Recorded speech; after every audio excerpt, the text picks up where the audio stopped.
அனைவருக்கும் என் நமஸ்காரங்கள்.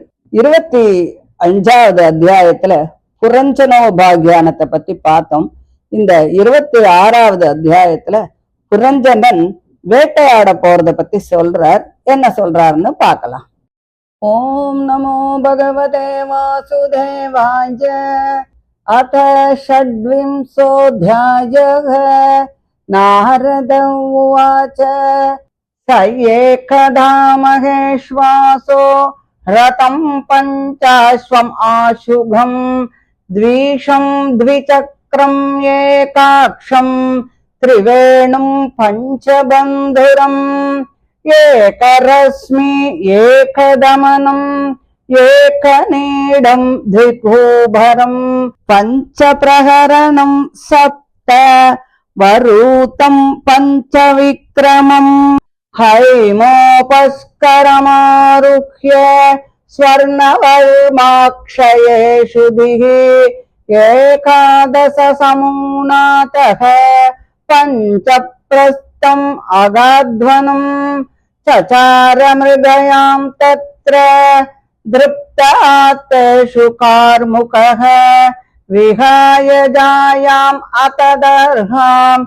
मृगौ व्यसनलालसः आसुरीं वृत्तिमाश्रित्य घोरात्मा निरनुग्रहः न्यहनन्निशितैर्बाणैः वनेषु वनगोचरान् तीर्थेषु प्रतिदृष्टेषु राजा मेध्यान् पशून् वने यावद् लुब्धो हन्याधीति नियम्यते य एवं कर्म नियतं विद्वान् कुर्वीत मानवः कर्मणा तेन राजेन्द्र ज्ञानेन न स लिप्यते अन्यथा कर्म कुर्वाणो मानारूढो निबध्यते गुणप्रवाहपतितो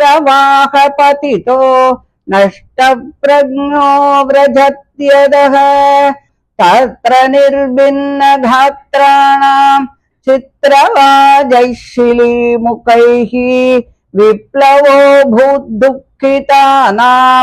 दुःसहः करुणात्मनाम् शशान्वराहान् महिषान् गवयान् रुरुशल्यकान् मेध्यानन्यांश्च विविधान् विनिघ्नन् श्रममध्यगाते तदः क्षुत्रुपरिश्रान्तो निवृतो गृहम् एयिवान् कृतस्नानोचिताहारः संविवेश गतक्लमः आत्मानम् अर्हयाञ्चक्रे धूपालेपस्रगादिभिः शाध्वलङ्कृत सर्वाङ्गो महेश्याम् आददे मनः तृप्तो हृष्टः सुधृप्तश्च कन्दर्पाकृष्टमानसः न व्यचष्टवरोरोहाम् गृहिणीम् गृहमेदिनीम्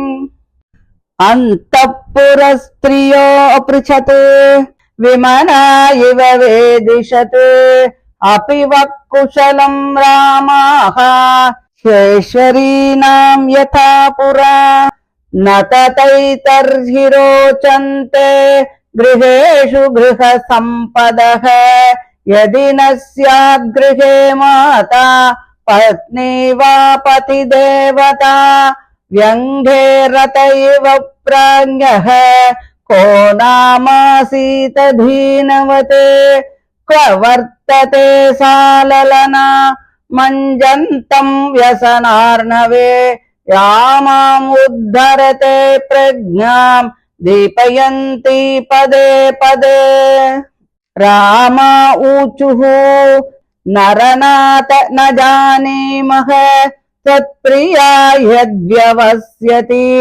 भूतले निरवस्तारे शयानां पश्य चतुर्हन् नारद उवाच पुरञ्जनस्व महिषी निरीक्ष्यावत् उतां भुवि तत्सङ्गोन्मतितज्ञानो वैक्लव्यम् परमम् ययौ सान्त्वयन् लक्ष्णया वाचा हृदयेन विधूयता श्रेयस्या स्नेहसंरम्भ लिङ्गमात्मनि नाभ्यगाते अनुनिन्येत सनकैः वीरो अनुनय कोविदः पस्पश्यपादयुगलम् आहचोत्सङ्गलालिताम् पुरञ्जन उवाच नूनम् त्वकृतपुण्यास्ते भृत्यायेषु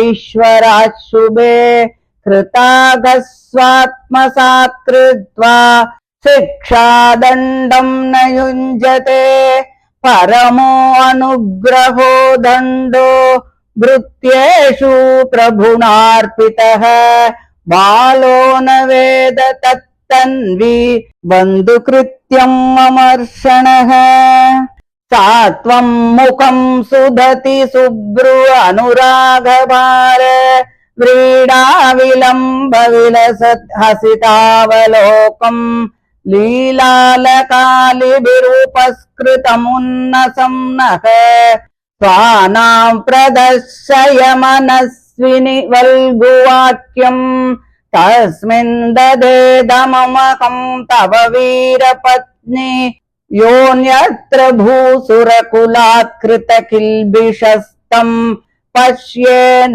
वीतभयम् उन्मुदितम् त्रिलोक्याम् अन्यत्र वै मुररिपोः इतरत्र दासात् वक्त्रम् न ते वितिलकम् मलिनम् विहर्षम् सम्भ्रम्भ भीमम् अविमृष्टम् अपेतरागम् पश्येस्तनौ अपि शुचोपहतौ सुजातौ बिम्बादरम् विगत कुङ्कुम पङ्गरागम् तन्मे प्रसीद सुहृद कृत किल्बिषस्य स्वैरम् गतस्य मृगयाम् व्यसनातुरस्य कादेवरम् वशघतम् कुसुमास्त्रवेग विस्रस्त पौंस्नम् उषधीन भजेत कृत्ये इति श्रीमद्भागवते महापुराणे पारमहंस्याम् संहितायाम् चतुर्थस्कन्धे पुरञ्जनोपाख्याने षट्विंशोऽध्यायः। श्रीहरये नमः श्रीहरये नमः श्रीहरये नमः। गोपिका जीवनस्मरणம் கோவிந்த கோவிந்த.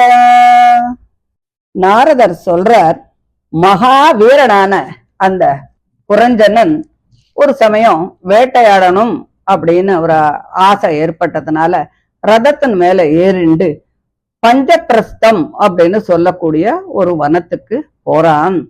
அந்த ரதம் ரொம்ப வேகமாக போகக்கூடியது. அந்த ரதத்துக்கு 5 குதிரைகளும் 2 சக்கரங்களும் அதை ஓட்டுவதற்கான ஒரு சாரதியும் அதை பயணிப்பவர் உட்கார்ந்துக்கிறதுக்கான ஒரு இடமும் ஆகிய இவைகளோடு மிகவும் சொர்ணமயமான பல வகையான அலங்காரங்களோடும் அந்த தேர் இருந்தது. அந்த புரஞ்சனன் சொர்ணமயமான கவசத்தை போட்டுண்டு பானங்களையும் அம்பரா துணிகளை எல்லாத்தையும் எடுத்துண்டு அந்த ரதத்தின் மேல ஏறிண்டு 11 சேனைகளோட வனத்துக்கு போனான். குழுக்குடைய அந்த மன்னவன் தனுசையும் பானத்தையும் எடுத்துண்டு தன்னை விட்டு பிரிந்திருக்க முடியாத தன்னுடைய பாரியையும் விட்டு ரொம்ப ஆசையோடு வனத்துக்கு வேட்டையாட போனான். அவன் கொடும் புத்தி உடையவனாக கொஞ்சம் கூட மனசுல இறக்கம்ங்கிறது இல்லவே இல்லாம கொஞ்சம் கொஞ்சமா காட்டுக்குள்ள அங்க எங்க எல்லா இடத்துக்கும் போய் அங்க இருக்கக்கூடிய மிருகங்களை எல்லாம் தன்னுடைய பானங்களால அடிச்சான். ராஜனே, ராஜாக்களுக்கு வேட்டையாடுறது அப்படிங்கிறது சரியானதுதான், அதுல எந்த தவறுமே இல்லை, அது விரோதமே கிடையாது. சாஸ்திரங்கள்ல வேட்டையாடணும் அப்படின்னு சொல்லல. ஒருவன் ஆசையோடு நினைத்தபடி வேட்டையாடினால் அதை தப்புன்னும் சொல்லல. சில முக்கிய காரணங்களை பற்றி வேட்டையாடலாம், மன்னவனே வேட்டையாடலாம், மற்ற சுத்தமான பரிசுத்த மிருகங்களையே வதைக்கலாம் அப்படின்னும், எத்தனை தேவையோ அந்த அளவுக்கு தான் அதை வதைக்கலாம் என்றும் சாஸ்திரங்கள்ல எல்லாம் சொல்லப்பட்டிருக்கு. அதை விட்டுட்டு கொஞ்சம் கூட இரக்கம் இல்லாம மனம் போனபடி ஒருத்தன் வேட்டையாடினா அது அந்த மன்னவனுக்கு தோஷத்தை தான் தரும். இப்படி சாஸ்திரத்தின் கருத்தை அறிந்து அதற்கு விரோதம் இல்லாமல் நடப்பினும் சரி, அல்லது அவசியம் செய்தே ஆக வேண்டும் என்று சாஸ்திரம் விதிக்காமல் இருப்பதால் அதை செய்யாவிட்டாலும் அவன் அந்த செயலினுடைய பாபத்தினாலும் அந்த ஞானத்தினாலும் தீண்டப்பட மாட்டான். அப்படி இல்லாமல் இதை செய்தே ஆக வேண்டும் என்ற பிடிவாதத்தோடு மனம் போனபடி காரியங்களை எல்லாம் செய்பவன் புண்ணிய பாபங்களால் கட்டுண்டு மறுபடியும் மறுபடியும் இந்த சம்சாரத்துல விழுந்து அறிவு இழந்து புத்தி இழந்து அந்த நரகத்துல விழுந்துடுவான்.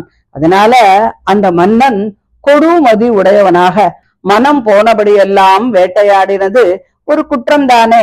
அந்த வனத்தில் அந்த மன்னவனது பானங்களால தேகமெல்லாம் பிளவுபட்டு வருந்துகின்ற அந்த மிருகங்களினுடைய அழிவு மன இரக்கம் உடையோருக்கு மிகவும் பொறுக்க முடியாததாக இருந்தது. அந்த ராஜன் முயல்களையும் பன்றிகளையும் கிடாக்களையும் கவய மிருகங்களையும் கருப்பு சாயலை உடைய கலை மான்களையும் முள்ளம் பன்றிகளையும் பரிசுத்தங்களே இல்லாத மற்றும் பல மிருகங்களையும் அடித்து அடித்து அடித்து வேட்டையாடி வேட்டையாடி மிகவும் களைப்படைந்தான். பிறகு அவனுக்கு பசி தாகம் இதெல்லாம் ஏற்பட்டது. வேட்டையிலிருந்து திரும்பி வீட்டுக்கு வந்த உடனே ஸ்நானங்கள்லாம் பண்ணிட்டு ஆகாரம் பண்ணிட்டு சிரமம் எல்லாம் தீர்ந்துண்டு உட்கார்ந்தான். பிறகு தூபத்தினாலும் சந்தனம் முதலியவைகள்லாம் உடம்புல பூசிண்டு ஆபரணங்கள் எல்லாம் நிறைய போட்டுண்டு பாரிய இடத்துல மனசு போக அவன் அவளை பார்க்க போனான். ஆகாரத்தினால் திருப்தி அடைந்து சந்தன புஷ்பாதிகளால் சந்தோஷமடைந்து மன்மதனால் இழுக்கப்பட்ட மனதை உடைய அந்த மன்னவன் தன்னுடைய பாரியையை காணாமல் மிகவும் மன வருத்தம் அடைந்தான். அந்த புறத்தில் உள்ள பெண்களை பார்த்து, பெண்களே, வீடு பார்த்தால் முன்போல் இல்லையே, தாயாவது பதிவிரதையான மனைவியாவது இல்லத்தில் இல்லாது போவாளாயின் சக்கரமும் குதிரையும் இல்லாத தேர் போன்ற ஒரு உபயோகமற்ற வீட்டில் அறிவுடையவன் எவன்தான் தீனன் போல் வாசம் செய்வான். இப்ப சக்கரமும் குதிரையும் இல்லைன்னா அந்த தேருக்கு எந்த பிரயோஜனம் இல்லை. சோ அதே போல மனைவியோ தாயோ வீட்டுல இல்லைன்னா அந்த வீடு வீடாவே இருக்காது. அந்த இடத்துல யார்தான் இருப்பா அப்படின்னு சொல்றான். அந்த மாதரசி எங்க போயிருக்கா? அவள் மிகுந்த அறிவுடையவள் ஆயிற்றே. நான் துயர சமுத்திரத்தில் மூழ்கி கிடக்கும் பொழுதெல்லாம் எனக்கு நன்மை தீமைகளை எல்லாம் எடுத்து சொல்லி அடிக்கடி என்னை தேற்றிக் கொண்டிருப்பாளே, அவள் எங்கே போனாள் என்று சொல்லி கேட்டான். அதை கேட்ட பெண்கள் அந்த மன்னவனை பார்த்து, உங்கள் நாயகி மனதில் என்ன நினைத்திருக்கிறாளோ அது எங்களுக்கு தெரியாது. அதோ அவள் அந்த வெறும் தரையிலே படுத்திருக்கிறாள், போய் பாருங்கள் என்று சொன்னாள். புரஞ்சனனும் அங்கு சென்று வெறும் தரையிலே விழுந்து கிடக்கின்ற தன்னுடைய காதலியை பார்த்து மிகுந்த அன்போடு மதி கலங்கி மன வருத்தத்தோடு நல்ல வார்த்தைகளால் அவளை சமாதானப்படுத்த முயன்று அவள் தன்மேல் கோபித்துக் கொண்டதற்கு காரணம் ஏதுமே புரியாமல் இருந்தான். அந்த மன்னவன் அவளுடைய பாதங்களை மெதுவாக ஸ்பரிசித்து அவளை மடியிலே உட்கார வைத்துக் கொண்டு மெதுவாக தடவி கொடுத்து, மங்கள சுபாவம் உடையவளே, வேலைக்காரர்கள் அபராதம் செய்வதும் பிரபுக்கள் தண்டனை விதிப்பதும் செய்யாவிட்டால் அவர்கள் மந்தபாகியர்களே. பிரபுக்கள் வேலைக்காரர்களுக்கு தண்டனை விதிப்பார்களாயின் அது அவர்களுக்கு செய்யும் பேரருள். நல்ல மனமுடைய பிரபுக்கள் விதிக்கும் தண்டனையை அனுக்கிரகம் என்று நினைக்காமல் அதை பொறுக்க முடியாமல் கோபிப்பவன் மூர்கன் அல்லவா? அழகிய பற்களும் ஆழ்ந்த மனமும் உடையவளே, எனக்கு நீதான் பிரபு. உன் அழகிய முகத்தை எனக்கு காட்டு. என் அருமை காதலியே, உனக்கு அபராதம் செய்தவன் யார்? சொல், அவனை நான் உடனே தண்டிக்கிறேன்.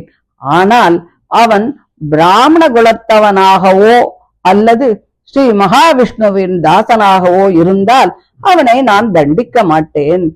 நான் கோபமுற்றால் இந்த 3 லோகங்களிலும் அல்லது இவற்றுக்கு வெளியிலும் பயமின்றி மனக்களிப்போடு இருக்கக்கூடியவன் யார்?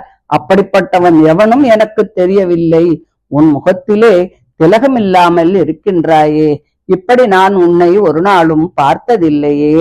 அழகான உன்னுடைய ஸ்தனங்கள் அப்படியே சோக கண்ணீரால் அடிபட்டிருக்கிறதே. கோவை பழம் போன்ற உன்னுடைய அதரத்தில் தாம்பூலம் ரசம் இல்லையே. நான் ஏதும் தவறு செய்து விட்டேனோ? அப்படி நான் ஏதும் தவறு செய்திருந்தால் உன் நண்பனான என்மேல் அருள் புரிவாயாக. நீ என்ன அபராதம் செய்தாய் என்றால் சொல்கிறேன் கேள். நான் உன்னை கேட்காமலேயே வேட்டைக்கு வனத்திற்கு போனேனே, இது நான் செய்த தவறுதானே. வேட்டையில் உள்ள விருப்பம் என்னை மெய்மறக்க செய்து விட்டது. காம வேகத்தினால் தைரியம் இல்லாமல் இப்படி கேட்கும் காதலனை யார்தான் பிரீதியுடன் தொடர மாட்டாள்? இது வல்லவோ பெண்டிர்களுக்கு அவசியமாய் செய்ய வேண்டிய காரியம்.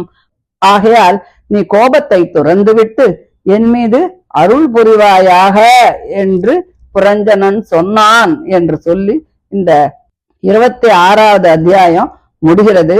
இதற்கு அடுத்த 27வது அத்தியாயத்துல புரஞ்சனன் கோபம் தெளிந்து தன்னுடைய மனைவியோடு கலந்திருப்பதை பத்தி சொல்றார். அதை அடுத்த ஆடியோல பார்க்கலாம். தேங்க்யூ.